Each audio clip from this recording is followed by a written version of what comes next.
Good morning to all of you students. Securities market operation, जिसमें कि आपका 3rd unit चल रहा है. ओके, 3rd यूनिट में जो लास्ट क्लास में हम लोग टॉपिक डिस्कस कर रहे थे, वो टॉपिक था आपका SEBI guidelines for issue manager. Okay, means निर्गम प्रबंधक के लिए सेबी के दिशा निर्देश. तो इसमें आपके डिफरेंट पॉइंट्स थे जो हम लोगों ने लास्ट क्लास में स्टडी किया था. कुछ पॉइंट्स उसमें अभी आपके और आगे हैं जो आपको स्टडी करना है, जो कि लास्ट क्लास में आपका रह गया था. ओके, तो आज की प्रेजेंट क्लास में हम लोग वही टॉपिक डिस्कस करेंगे, SEBI guidelines for issue manager, जिसमें कि जो पॉइंट्स आपके रह गए थे लास्ट क्लास में वो हम लोग आज की प्रेजेंट क्लास में कंटिन्यू करेंगे. Okay students, so let's start the class. SEBI guidelines for issue manager और मर्चेंट बैंकर. Let's start. हाँ, एक चीज़ इसमें ध्यान दीजिएगा कि जो सेबी गाइडलाइंस मर्चेंट बैंकर है वही आपका सेबी गाइडलाइंस इशू मैनेजर भी है. ओके, एग्ज़ाम में जो भी आएगा आप से दोनों में एक ही आंसर सेम लिखोगे. Okay, so let's start. जैसा कि आप स्क्रीन पर देख सकते हो कि पॉइंट्स वहाँ पर डिटेल मेंशन है. तो लास्ट क्लास में जो हम लोगों ने डिस्कस किया था उसके बाद जो आपका नेक्स्ट पॉइंट इसमें हम लोग डिस्कस करेंगे वो आपका ये है. Okay, let's start. तो इसमें जो आपका पॉइंट है वो क्या है? Every merchant banker should maintain copies of balance sheet, profit and loss account, statement of financial position.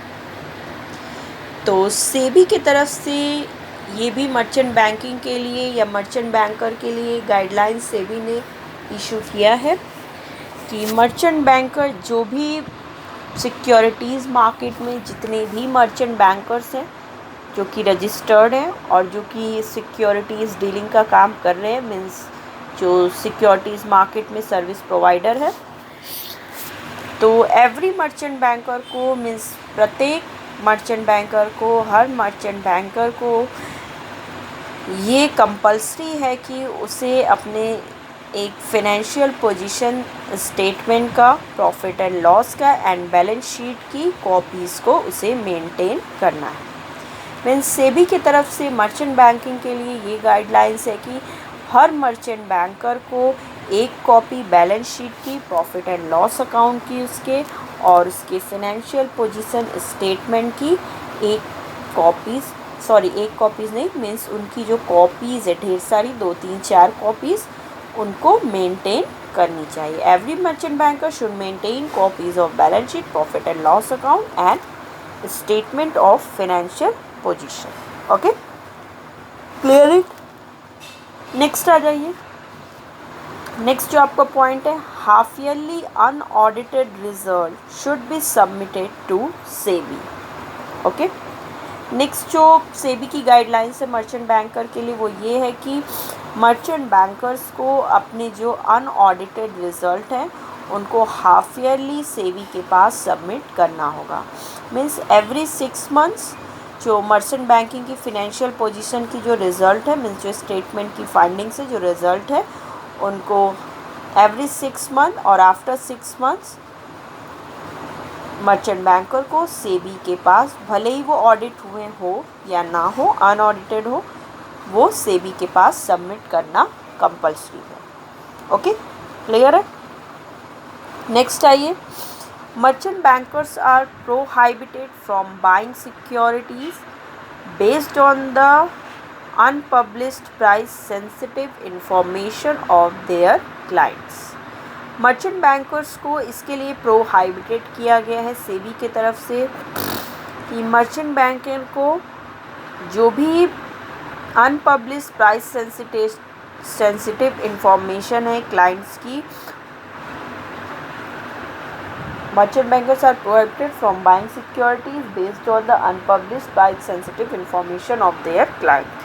Means merchant bankers को इसके लिए प्रोहाइबिटेड किया गया है, मीन्स उसके लिए उसको प्रतिबंधित किया गया है सेबी के तरफ से कि मर्चेंट बैंकर ऐसी किसी भी सिक्योरिटीज़ को बाई नहीं कर सकती या खरीद सकती जो कि क्लाइंट्स के अनपब्लिश प्राइस सेंसिटिव इंफॉर्मेशन से बेस्ड हो या रिलेटेड हो। मीन्स हर मर्चेंट बैंकर अपने क्लाइंट के अनपब्लिश प्राइस सेंसिटिव इंफॉर्मेशन से रिलेटेड किसी भी तरह की सिक्योरिटीज़ को खरीद नहीं सकता है। क्लियर है? नेक्स्ट आइए, SEBI has been vested with the power to suspend or cancel the authorization in case of violation of the guidelines. Next जो पॉइंट है वो है कि सेबी को ये पूरी तरह से पावर है, मीन्स उसको ये अथॉरिटी दी गई है कि सेबी को जब भी ऐसा लगे कि कोई भी मर्चेंट बैंकर उसके गाइडलाइंस को वायलेट कर रहा है, मीन्स उसके गाइडलाइंस को फॉलो नहीं कर रहा है, जो सारी गाइडलाइंस सेबी ने मर्चेंट बैंकिंग के लिए दिए हैं उसमें से कोई भी अगर गाइडलाइंस फॉलो नहीं हो रहा है तो सेबी को ये पावर है कि वो उस पर्टिकुलर मर्चेंट बैंकर को सस्पेंड कर सकती है और उनके ऑथराइजेशन को कैंसिल भी कर सकती है। क्लियर है? नेक्स्ट आइए, नेक्स्ट है आपका every merchant banker shall appoint a compliance officer to monitor compliance of the act. और सेबी के तरफ से ये भी गाइडलाइन है मर्चेंट बैंकर के लिए कि हर मर्चेंट बैंकर को एक कॉम्प्लाइंस ऑफिसर अपॉइंट करना होगा।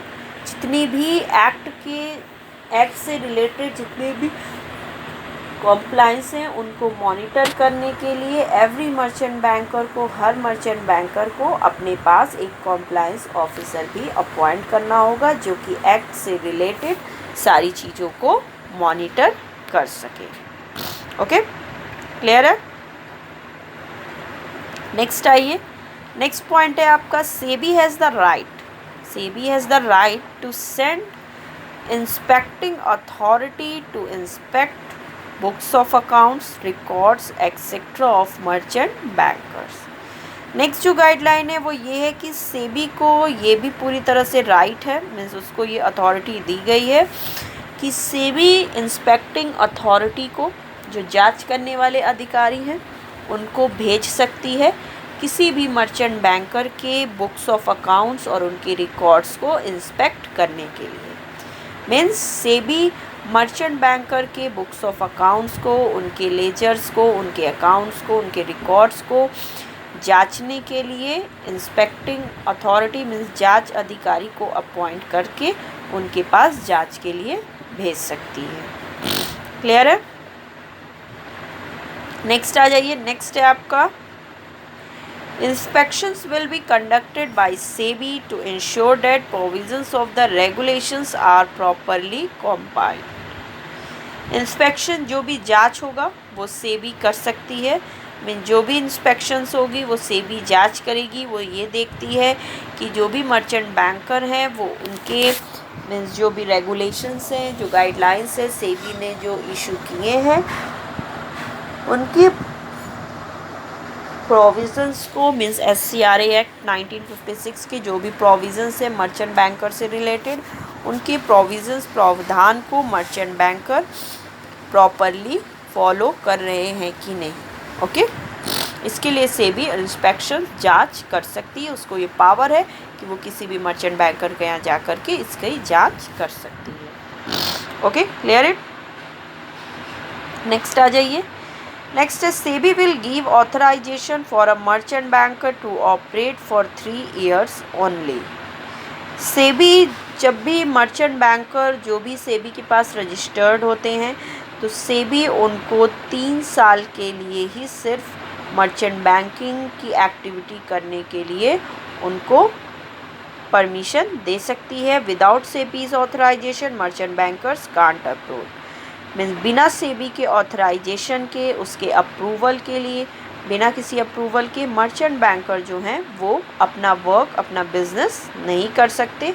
मीन्स सेबी जो है जब मर्चेंट बैंकर को 3 इयर्स के लिए अपना बिजनेस मीन्स उनको अपना रन करने के लिए, ऑपरेट करने के लिए, मर्चेंट बैंकिंग एक्टिविटीज़ को प्रोवाइड करने के लिए अप्रूवल दे सकती है। क्लियर है? नेक्स्ट आइए, an initial authorisation fee, an annual fee and renewal fee may be collected by SEBI. जो भी ऑथराइजेशन की फ़ीस होगी जो स्टार्टिंग टाइम पे, इनिशियल टाइम पे दिया जाएगा वो, एंड देन उसके बाद जो एनुअल फ़ीस लगेगी, एंड देन उसके बाद जो रिन्यूअल फ़ीस लगेगी, वो सेबी को ये पावर है, अथॉरिटी है, राइट है कि सेबी इन सारी फ़ीस को कलेक्ट मर्चेंट बैंकर से कलेक्ट, इकट्ठा कर सकती है। Clear it? नेक्स्ट आइए, a lead manager holding a certificate under category 1 shall accept a minimum underwriting obligation of 5% of size of issue or rupees 25 lakhs whichever is less। जो lead manager है जिसको कि ये सर्टिफिकेट है category 1 के according, जो merchant banker authorised हैं, वो मर्चेंट बैंकर मिनिमम जो भी इशू होती हैं उनके इशू के साइज का मिनिमम 5% अंडरराइटिंग कर सकते हैं, या फिर 25 लाख, जो भी इसमें से कम हो, which ever is less. Means कोई भी मर्चेंट बैंकर जो अंडर कैटेगरी 1 के अकॉर्डिंग ऑथराइज्ड हुए हैं, रजिस्टर्ड हुए हैं, उनको सेबी के तरफ से ये गाइडलाइन है कि वो टोटल जो भी इशू है, जो भी कंपनियां इशू करती हैं पब्लिक इशू, उस इशू का वो मिनिमम जो 5% है वो अंडर राइट कर सकते हैं, या फिर ₹25 लाख या फिर 25 लाख, दोनों में से जो भी कम हो, विच एवर इज़ लेस, उसको वो एक्सेप्ट कर सकते हैं। क्लियर हो गया? नेक्स्ट आ जाइए। नेक्स्ट आप स्क्रीन पर देख रहे होंगे। नेक्स्ट पॉइंट है जो आपका है, it is mandatory under SEBI rules that every issuing company must appoint one or more SEBI registered merchant bankers as lead managers for the management of issue amount, number of lead managers up to 50 crores। अच्छा, okay, तो ये सेबी की तरफ से mandatory है, means compulsory है कि जितनी भी इशूइंग कंपनियां हैं, मीन्स सिक्योरिटीज़ मार्केट में जितनी भी कंपनियां सिक्योरिटीज़ को इशू कर रही हैं, शेयर्स को इशू कर रही हैं, उनके लिए सेबी की तरफ से ये कंपलसरी है कि उनको एक या एक से ज़्यादा मर्चेंट बैंकर्स जो कि सेबी के अकॉर्डिंग रजिस्टर्ड हो, जो रजिस्टर्ड मर्चेंट बैंकर्स हो, वो कंपनी को कंपलसरी है कि वो एक या एक से ज़्यादा सेबी के तरफ से रजिस्टर्ड मर्चेंट बैंकर्स को उनको अपॉइंट करना होगा अपने यहाँ एज अ लीड मैनेजर के रूप में, जो कि जितनी भी इश्यूज़ हैं उनकी, जो वो सिक्योरिटीज़ मार्केट में जितनी भी पब्लिक इशू कर रहे हैं, मर्चेंट बैंकर्स उनका मैनेजमेंट करेगा। Okay, issue amount, number of lead managers up to 50 crore, not more than 2, 50 to 100 crore 3। हाँ, अब नंबर ऑफ लीड मैनेजर्स कितने होंगे, मीन्स अगर जो कंपनियां अप टू 50 करोड़, जो कंपनियां पब्लिक को शेयर्स 50 करोड़ तक इशू कर रही हैं, मीन्स जिनकी इशू अमाउंट 50 करोड़ है, तो वहाँ पर जो नंबर ऑफ लीड मैनेजर्स या जो मर्चेंट बैंकर होंगे वो 2 से ज़्यादा नहीं होने चाहिए, मीन्स नॉट मोर देन 2। फिर ऐसी कंपनियां जो 50 से 100 करोड़ इशू कर रही हैं, मीन्स 50 से 100 करोड़ तक इशू कर रही हैं सिक्योरिटीज़ मार्केट में, वहाँ पर मर्चेंट बैंकर 3 होने चाहिए, 3 मर्चेंट बैंकर अपॉइंट करना चाहिए वैसी कंपनी को। नेक्स्ट जो है इसके बाद जो कंपनियां 100 से 200 करोड़ मीन्स 100 से 200 करोड़ तक इशू कर रही हैं, वहाँ पर मर्चेंट बैंकों की संख्या, बैंकर्स की संख्या 4 होनी चाहिए, 4 होनी चाहिए। और जो कंपनियां 200 से 400 करोड़ तक इशू कर रही हैं, वहाँ पर जो है मर्चेंट बैंकर्स 5 होने चाहिए, 5 मर्चेंट बैंकर को उनको अपॉइंट करना होगा। उसके अलावा जो एबव 400 मीन्स जो 400 करोड़ से भी ज़्यादा पब्लिक इशू कर रही हैं, वहाँ पर मर्चेंट बैंकर की संख्या 5, और more as may be agreed by the SEBI. 5 या फिर जो भी सेबी की तरफ से जो गाइडलाइंस हो, जो सेबी अग्री करे, उतनी मर्चेंट बैंकर्स उनको अपॉइंट करना कंपल्सरी है। क्लियर है? However, the limit to the maximum number of lead managers to be appointed in a single issue was omitted through amendment in these regulations on April 19, 2006. अप्रैल 19, 2006 में एक amendment आया जिसके through की जो limitations था number of lead managers single issue में, जो means एक बार जो इशू कंपनियां करती हैं वहाँ पर जो maximum number of lead managers का जो क्राइटेरिया था अपॉइंट करने का, वो अब ओमिटेड हो चुका है। मीन्स अब वो सेबी के गाइडलाइन से रिमूव हो गया है, हट गया है अप्रैल 19, 2006 के अमेंडमेंट के थ्रू। ओके, क्लियर है? नेक्स्ट आ जाइए आप, नेक्स्ट पॉइंट देखिए, 9 पॉइंट जो है, RBI exempted merchant banking companies for compulsory registration, section 45 IA or maintenance of liquid assets, section 45 IB creation of reserve fund, section 45 IC and all the provisions of the recent directions relating to deposit acceptance and prudential norms। RBI ने exempt कर दिया है, RBI की तरफ से ये exemptions आ गया है कि मर्चेंट बैंकिंग जो कंपनीज हैं उनको कंपल्सरी रजिस्ट्रेशन करने की नीड नहीं है अकॉर्डिंग टू सेक्शन 45 IA के according. Maintenance of liquid assets means जो मर्चेंट बैंकर्स है, आरबीआई की तरफ से ये नोटिस आया है कि उनको लिक्विड एसेट्स को भी मेंटेनेंस करने की नीड नहीं है according to section 45 IB। Creation और reserve fund means merchant banker को किसी भी तरह का कोई रिजर्व फंड क्रिएट करने की भी नीड नहीं है according to section 45 IC। Okay, and all the provisions of the recent directions relating to deposit acceptance and prudential norms.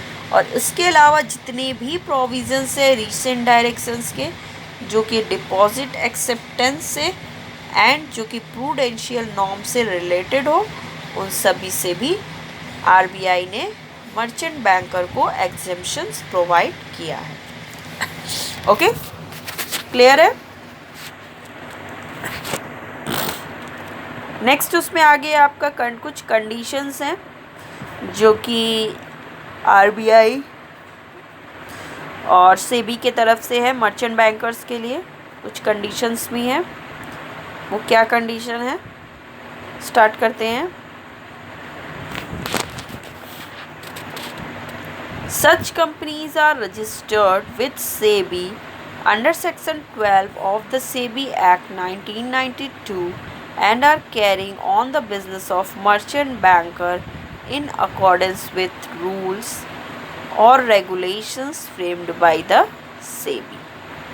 Okay, conditions कुछ ऐसी हैं कि सच कंपनीज, जो कंपनियां मर्चेंट बैंकर को अपॉइंट कर रही हैं, जो कंपनियां सिक्योरिटीज़ मार्केट में अपनी सिक्योरिटीज़ को इशू कर रही हैं, उन कंपनियों के लिए सेबी ने एक कंडीशन किया है कि ऐसी कंपनियों को, such companies are registered with SEBI, ऐसी कंपनियों को सेबी एक्ट 1992 के सेक्शन 12 के अकॉर्डिंग उनको सेबी के पास रजिस्टर्ड होना कंपल्सरी है।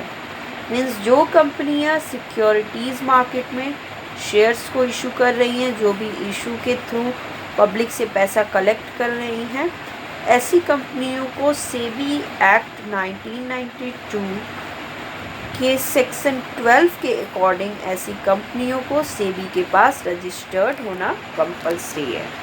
And are carrying on the business of merchant banker in accordance with rules regulations framed by the SEBI.